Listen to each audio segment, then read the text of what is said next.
Halo Sobat Tani. Pernah nggak sih kalian penasaran, kenapa ada padi yang bulirnya penuh bernas, tapi ada juga yang banyak hampanya? Nah, rahasianya ada di fase pembungaan dan penyerbukan. Saat padi memasuki usia 65 hari setelah tanam, proses ini sedang berlangsung. Kalau terganggu, hasil panen bisa anjlok.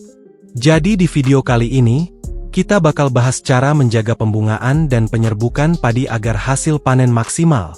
Simak sampai habis, jangan sampai ada yang terlewatkan.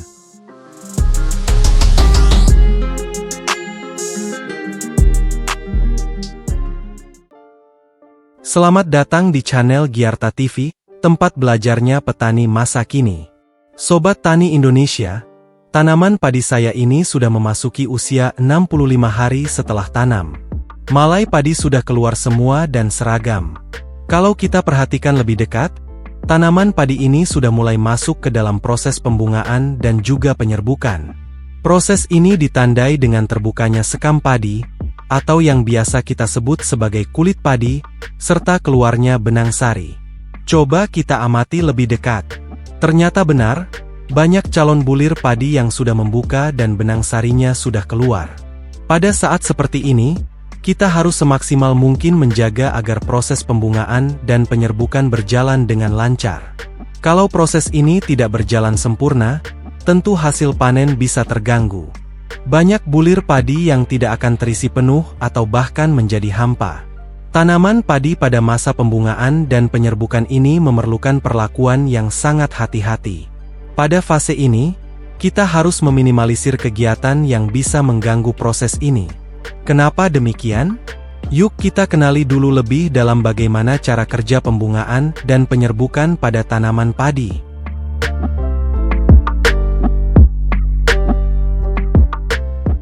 Tanaman padi merupakan tanaman yang menyerbuk sendiri secara alami. Artinya, bunga padi memiliki alat perkembangbiakan jantan atau serbuk sari dan alat perkembangbiakan betina atau putik dalam satu bunga yang sama. Rangkaian dari bunga-bunga tersebut disebut dengan malai. Pada saat masa perkembangan bunga, terjadi pembentukan serbuk sari dan organ-organ lain yang menuju kesiapan proses pembungaan dan pembuahan. Ketika pembungaan berlangsung, sekam padi akan terbuka, serbuk sari jatuh ke putik, dan terjadilah penyerbukan. Setelah proses penyerbukan selesai, sekam padi akan menutup kembali dan proses pembuahan dimulai. Namun, meskipun proses ini terjadi secara alami, banyak faktor yang bisa mengganggu dan menyebabkan padi gagal penyerbukan. Jika ini terjadi, maka banyak bulir yang kosong atau hampa, sehingga hasil panen menurun. Salah satu faktor terbesar yang bisa mengganggu fase ini adalah penyemprotan pestisida atau pupuk daun saat padi berbunga. Kenapa bisa berbahaya? Karena air semprotan bisa masuk ke dalam bunga dan merusak organ-organ pembungaan, terutama benang sari dan putik.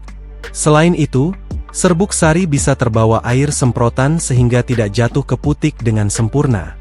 Bukan cuma itu, jika kita melakukan penyemprotan dengan cara masuk langsung ke tengah sawah, tanaman bisa terguncang, menyebabkan serbuk sari jatuh sebelum waktunya. Inilah yang membuat banyak bulir menjadi kosong atau hampa.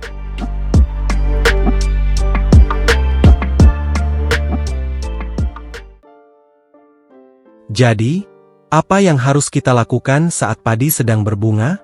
Sederhana. Jangan menyemprot dan pastikan tanaman mendapatkan cukup air. Air sangat penting untuk kelancaran proses ini karena memiliki banyak fungsi, seperti membantu melarutkan unsur hara di dalam tanah, memperlancar penyerapan nutrisi dari tanah ke akar, mengangkut unsur hara ke seluruh bagian tanaman, memperlancar metabolisme tanaman, terutama proses fotosintesis, menjaga aerasi udara dan suplai oksigen di dalam tanah. Tapi ingat, jangan sampai air berlebihan atau terlalu dalam. Pastikan air cukup, tidak kurang dan tidak berlebih. Idealnya, ketinggian air di sawah sekitar 3-5 cm saja pada fase ini.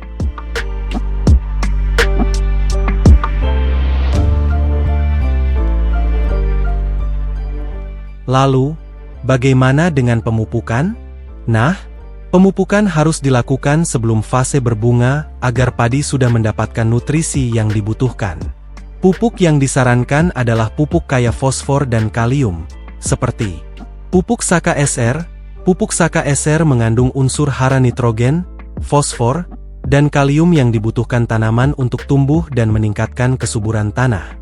Nah, pemupukan ini sebaiknya diberikan sebelum padi mulai berbunga, atau di usia 45 hari dan 60 hari setelah tanam dengan dosis 25 gram, agar nutrisinya sudah terserap dengan baik.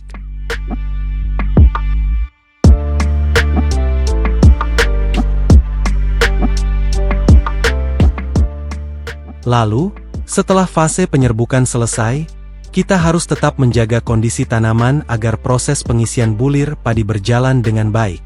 Pada fase ini, kita harus menjaga ketersediaan air agar tetap stabil, menghindari serangan hama seperti wereng dan penggerek batang, memberikan pupuk tambahan jika diperlukan, terutama pupuk kalium dan silika untuk memperkuat bulir padi. Kalau semua ini dilakukan dengan benar, hasil panen akan lebih maksimal. Bulir padi akan berisi penuh, bernas dari ujung hingga pangkal malai.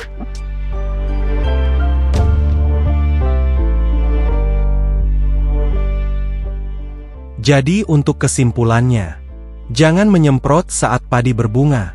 Hindari berjalan di tengah sawah atau menggunakan alat berat saat masa berbunga. Pastikan air cukup, tidak kurang dan tidak berlebih. Gunakan pupuk Saka SR sebelum fase berbunga. Lindungi tanaman dari hama dan penyakit setelah penyerbukan selesai. Kalau semua langkah ini diterapkan, hasil panen pasti meningkat drastis. Baiklah, Sobat Tani Indonesia. Jika menurut kalian video ini bermanfaat, jangan lupa like, share, dan subscribe. Klik loncengnya agar kalian tidak ketinggalan update video terbaru dari channel Giarta TV. Sampai jumpa di video selanjutnya. Kami segenap kru Giarta TV yang bertugas undur diri. Dan, salam sukses petani Indonesia.